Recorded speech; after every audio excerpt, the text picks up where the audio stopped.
முதல் வாசகம். எஸ்தர் நூல் அதிகாரம் 12, திருவசனங்கள் 14 முதல் 16 மற்றும் 23 முதல் 25 வரை. எனவே அரசன் எஸ்தர் அரசியிடம், யூதர்கள் சூசானில் ஆமோனின் 10 மகன்களையும் சேர்த்து 500 பேரை கொன்றுள்ளனர். இப்பொழுது வேறு மாகாணங்களில் என்ன செய்ய வேண்டும் என்று நீ விரும்புகிறாய்? எனக்கு சொல், நான் அதனை நடத்துவேன். சொல், நான் அதனை செய்வேன் என்றான்.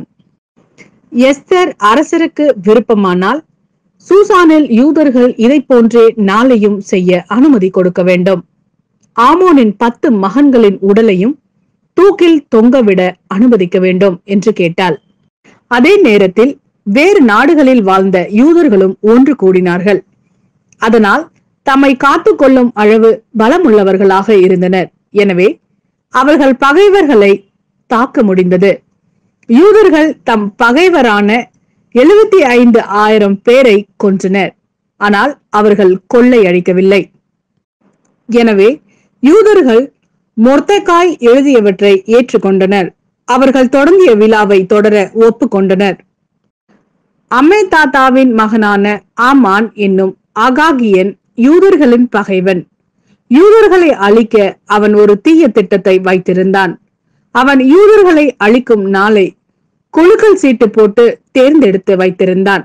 அக்காலத்தில் குலுக்கல் சீட்டானது பூர் என்று அழைக்கப்பட்டது. எனவே விடுமுறை நாளும் பூரீம் என அழைக்கப்பட்டது. ஆமான் அவற்றை செய்தான். ஆனால் எஸ்தர் அரசனிடம் பேச சென்றாள். எனவே அவன் புதிய கட்டளைகளை அனுப்பினான். அந்த கட்டளைகள் ஆமானின் திட்டத்தை அழித்ததோடு ஆமானுக்கும் அவனது குடும்பத்திற்கும் அதே தீமை ஏற்படும்படியும் ஆயிற்று. எனவே ஆமானும் அவனது மகன்களும் தூக்கு மரத்தில் தொங்கினார்கள். இது ஆண்டவரின் அருள்வாக்கு. இறைவா, உமக்கு நன்றி. மத்தேயு எழுதிய நற்செய்தி அதிகாரம் 7, திருவசனங்கள் 7 முதல் 12 வரை. கேளுங்கள், உங்களுக்கு கொடுக்கப்படும். தேடுங்கள், நீங்கள் கண்டடைவீர்கள். தட்டுங்கள், உங்களுக்கு திறக்கப்படும். ஏனெனில் கேட்போர் எல்லோரும் பெற்றுக்கொள்கின்றனர். தேடுவோர் கண்டடைகின்றனர். தட்டுவோருக்கு திறக்கப்படும். உங்களுள் எவராவது ஒருவர் அப்பத்தை கேட்கும் தம் பிள்ளைக்கு கல்லை கொடுப்பாரா? அல்லது பிள்ளை மீன் கேட்டால் பாம்பை கொடுப்பாரா? தீயோர்களாகிய நீங்களே உங்கள் பிள்ளைகளுக்கு நற்கொடைகள் அளிக்க அறிந்திருக்கிறீர்கள்.